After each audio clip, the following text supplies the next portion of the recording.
काय सांगाल उमेदवार आता दोन्हीकडले जाहीर झालेले आहेत, प्रचार कशा पद्धतीने आता सुरू आहे?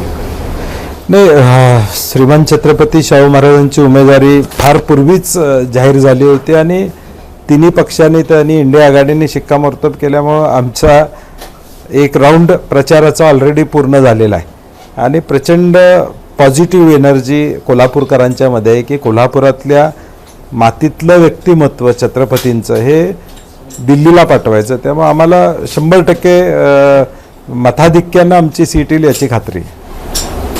सांगलीच्या जागेवरून अजूनही काँग्रेस आणि शिवसेनेमध्ये धुसफूस आहे आणि त्याचे पडसाद आता कुठेतरी कोल्हापूरमध्ये देखील उमटत आहेत की काय अशी परिस्थिती निर्माण झाली, नेमके काय वस्तू? नाही, त्याचे पडसाद कोल्हापूरमध्ये नाही आहेत. कोल्हापूरमध्ये शिवसेना ताकदीनं काम करते. उद्धवजी ठाकरे साहेब महाराजांच्याकडे येऊन गेले आणि म्हणून मधल्या काळात ह्या अफवा पसरवल्या गेल्या, कदाचित भाजपच्या माध्यमातूनच या अफवा पसरवल्या गेल्या असतील आणि सांगलीमुळं कोल्हापूरचा विषय काही नाही आहे आणि सांगलीबाबत वरिष्ठ पातळीवर अजून देखील आम्ही आशावादी आहोत. प्रयत्न शेवटपर्यंत करणं अभिप्रेत असणार आहे आणि मग तो प्रयत्न सुरू आहे.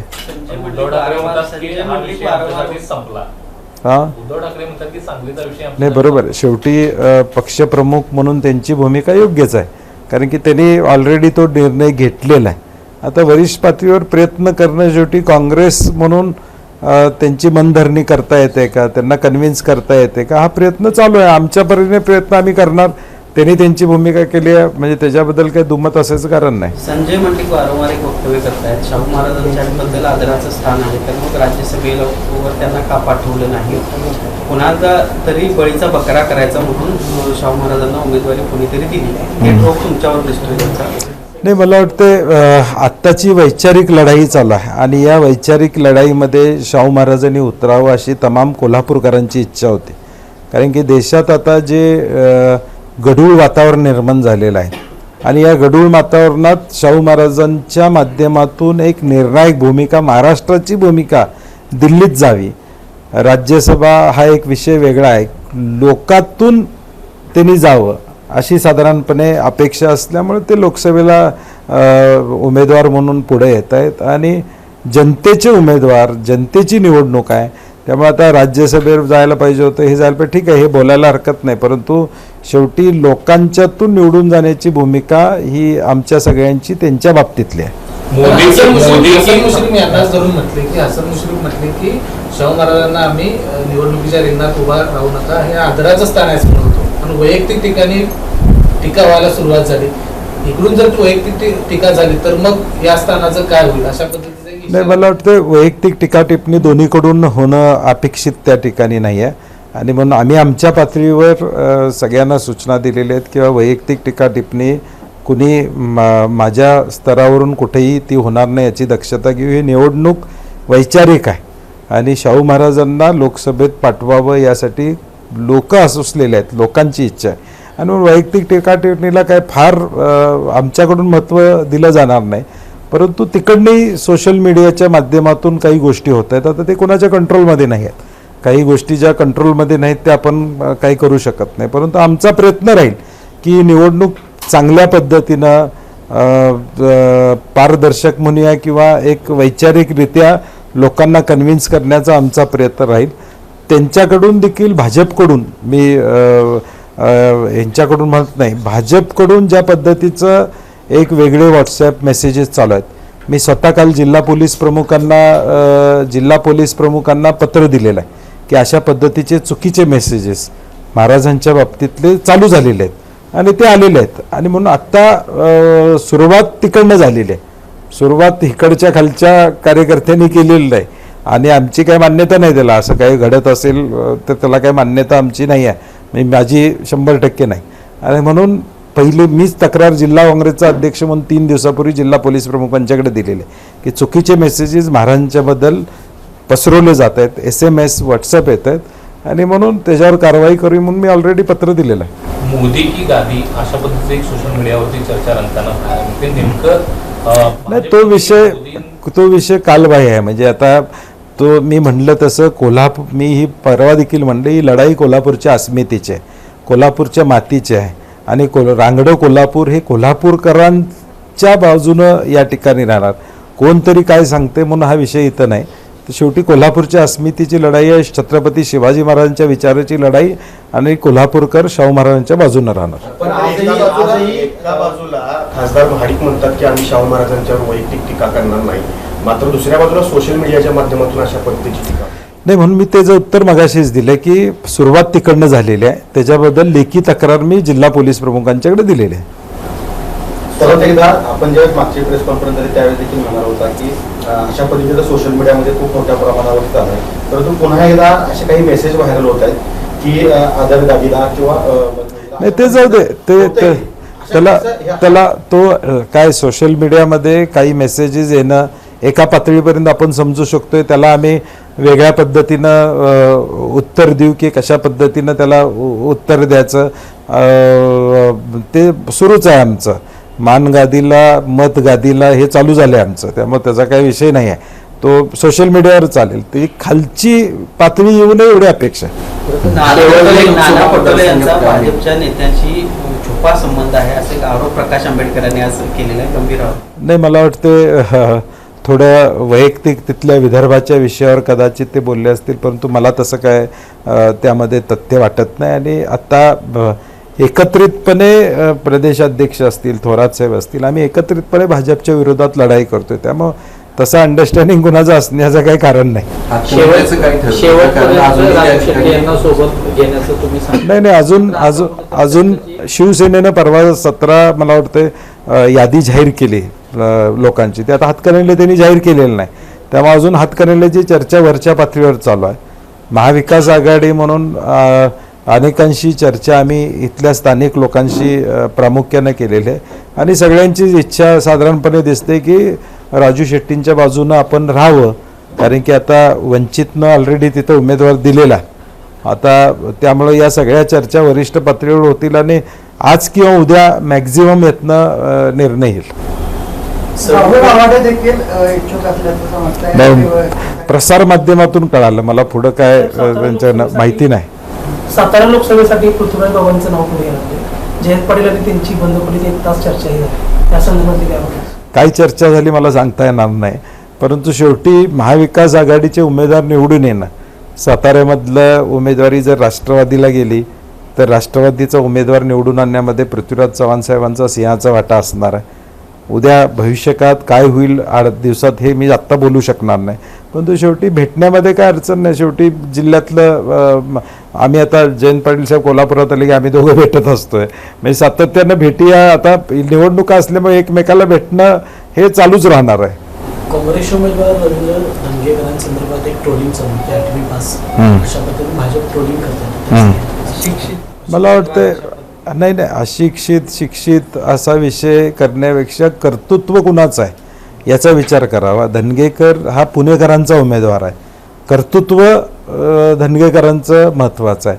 मग स्वर्गीय वसंतदादा पाटलांनी जी क्रांती या राज्यामध्ये केली, म्हणजे लोकशाहीच्या माध्यमातून या महाराष्ट्राला दिशा देण्याचं काम त्या काळात त्या ठिकाणी केलं.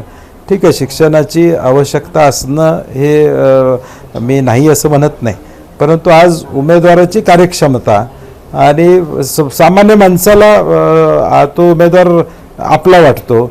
आता पुढे शिकलेला उमेदवार आपला वाटत नसेल तर मग त्याच्याबद्दल काहीतरी दुसऱ्याबद्दल गैरसमज पसरवण्यात काय अर्थ असं मला वाटत नाही. अशोक चव्हाण वारंवार पुन्हा काँग्रेसची टीका करतात. हल्लीची टीका म्हणतो काँग्रेसमध्ये आता राहिले तरी काय? काँग्रेसमध्ये जे काय राहिलेलं आहे ते 7 जूनला महाराष्ट्र बघेल.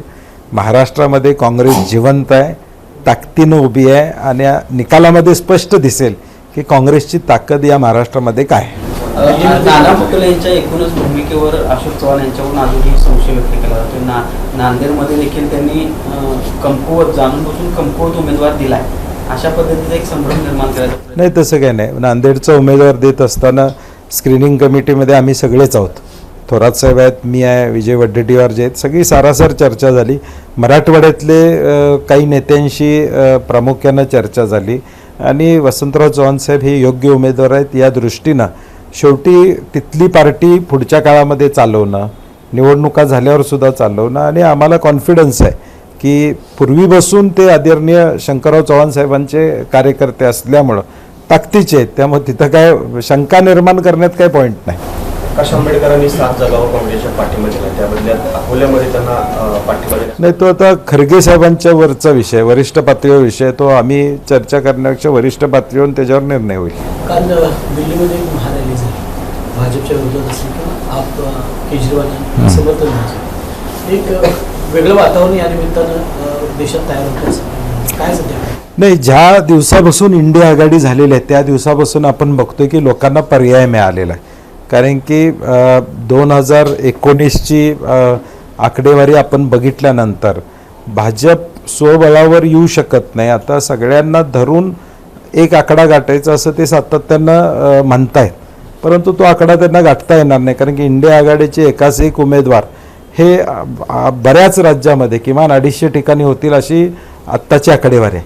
आणि म्हणून इंडिया आघाडीची प्रचंड ताकद, लोकांच्यात उत्साह. आणि कालचा मेळावा आपण बघितला असेल, सगळे एकत्रित आलेत, लोकांना कॉन्फिडन्स आलाय की भाजपला पर्याय होऊ शकतो, हा कॉन्फिडन्स देशामध्ये आज निर्माण झालेला आहे. निवडणुकीचे टप्पे पाडल्यानंतर आता मोदी 10 सभा आहेत राज्यात घेणार आहेत, एकूणच काय वाटते या सभाला? नाही, मला वाटते महाराष्ट्राचा जनमत त्यांच्या बाजूनं नाही याची 100% खात्री झालेली आहे. कारण की अनेक राज्यामध्ये 1 टप्प्यात आणि फक्त महाराष्ट्रात 5 टप्प्यात. याचा अर्थ काय की प्रत्येक टप्प्यावर काही दुरुस्ती. अजून महायुतीमध्ये कुरबुरी चालू आहेत. कोल्हापूरमध्ये दोन्ही ठिकाणी भाजपची भूमिका आपण बघितलेली आहे. अगदी जाहीरपणे भाजपनं त्यांचं म्हणणं मांडलेलं आहे. आता जे जाहीरपणे मांडलेलं आहे ते मतात उतरावं अशी आमची अपेक्षा आहे. पण आता कोल्हापूरच्या कागदच्या 3 नेत्यांची युती जर तुम्ही बघितलं, कृत्रिम युती वाटते की नाही? आता त्यांचे खालचे कार्यकर्ते तो निर्णय घेतील की ही युती त्या खालच्या कार्यकर्त्यांना मान्य आहे का. कारण की काय संघर्ष झाला गेल्या 2.5 वर्षामध्ये तिथला, हा तुम्ही प्रसारमाध्यमांनी वेळोवेळी बघितलेला आहे. पोलीस स्टेशन बसून ते अगदी गल्लीपर्यंत सगळं झालेलं आहे. आणि म्हणून लोक सुजाण आहेत, लोक योग्य निर्णय घेतील आणि आम्हाला तिथंही चांगल्या पद्धतीचं मताधिक्य मिळेल. तुम्ही लोकांमध्ये फिरणारे नेते मिसळता लोकांमध्ये, कोल्हापूरच्या एकूणच राजकीय परिस्थितीवर, निवडणुकीच्या परिस्थितीवर लोकांचं म्हणणं काय आहे आणि भाजप ज्या पद्धतीनं आता काम करते, मग जातीवर असू दे, धर्मावर असू दे किंवा राम मंदिर फोडाफोडीवर असू दे, कोल्हापूरकरांचं नेमकं काय मत तुम्ही सांगा? नाही, शेवटी कोल्हापूरकरांच्या समोर एकच प्रश्न आहे की सगळ्यांना बरोबर घेऊन जाणारं नेतृत्व असलं पाहिजे. भाजपचं जे फोडाफोडीचं राजकारण आहे, जाती जातीमध्ये एक संघर्ष निर्माण करायचं आहे, ते कोल्हापूरकरांना कधीही पसंत पडणार नाही. कारण की आपण बघितलेलं आहे, काही घटना घडल्या तरी आता कोल्हापूरमध्ये त्याला टार्गेट करण्याचा प्रयत्न केला जातो. आणि कोल्हापूरकरांना कोल्हापूर हे शांत आहे, सर्वांना बरोबर घेऊन जाणारं शहर आहे, बरोबर घेऊन जाणारा जिल्हा आहे. त्याची इमेज राज्यामध्ये वेगळ्या पद्धतीनं भाजपचेच लोक करतायत हे लोकांना कळलेलं आहे कोल्हापूरकरांना. आणि म्हणून भाजपच्या या विचाराला कुठेही थारा देण्याची भूमिका कोल्हापूरकर घेणार नाहीत याची आम्हाला निश्चितपणे खात्री आहे. मायक्रो प्लॅनिंग किंवा काय त्यात आम्ही सरस आहोत. मायक्रो प्लॅनिंगमध्ये आम्ही चांगल्या पद्धतीनं प्लॅनिंग केलेलं आहे. ते जे म्हणतात त्याच्यापेक्षा आमचं प्लॅनिंग थोडं जास्तच असेल. साहेब, भ्रष्टाचारांसाठी भाजपचे दरवाजे कायम खुले आहेत असं निर्मला सीतारामन यांनी एका मुलाखतीमध्ये म्हणताय. काय वाटतं, एकंदरीतच हे सर्व स्टेटमेंट आहे? नाही, मला वाटतं ANIच्या प्रतिनिधींनी त्यांना विचारलं की भ्रष्टाचारी लोक सगळे येत आहेत, ते म्हणले खुलं आहे. म्हणजे आता लोकांनी ठरवायचं आहे की बाबा कशा पद्धतीनं पार्टी विथ डिफरन्स ब्रॅकेटमध्ये करप्शन एवढंच लिहिलं पाहिजे. साहेब, इलेक्ट्रॉनिक बॉन्ड्सवरून विरोधी पक्षांनी भाजपला घेतलंय. मात्र मोदींनी यावर स्पष्टीकरण दिले की 2014 पूर्वी निवडणुका होत होत्या, मात्र कशा पद्धतीनं पैसे येत होते कळत नव्हतं लोकांना. आता इलेक्ट्रॉनिक बॉन्डच्या माध्यमातून लोकांना कळतं. घोटाळा असू शकतो का? असं एखाद्या पार्टीला मदत करणं हा घोटाळा असू शकतो का, असं त्यांचं स्पष्टीकरण? पार्टीला मदत करणं हा एक भाग वेगळा आहे आणि त्या पार्टीजनी ED CBIची रेड काढल्यावर सरकार भाजपला मदत करणं, कॉन्ट्रॅक्ट मिळायच्या आधी आणि मिळाल्यावर दुसऱ्या दिवशी मदत करणं हे आक्षेपार्ह आहे. कंटिन्युअस मदत करत राहिलेत. आता अनेक कंपन्या आहेत, मोठमोठ्या कंपन्या, टाटासारख्या कंपन्या ज्या सगळ्या पक्षांना मदत करत आहेत, त्याबद्दल चर्चा होत नाही आहे. परंतु मोटिवेटेड मदत ही महत्त्वाची आहे. EDची रेड पडते, दुसऱ्या दिवशी त्यांचा चेक निघतो किंवा आदल्या दिवशी चेक निघतो. इन्कम टॅक्स येतं, त्याच्या 2 दिवसात चेक निघतो किंवा एखादं कॉन्ट्रॅक्ट मिळतं त्याच्या आधी किंवा नंतर चेक मिळतो. म्हणजे हे सरासर त्यातला भ्रष्टाचार आहे हे सिद्ध होतं आहे. ABP माझा उघडा डोळे बघा नीट.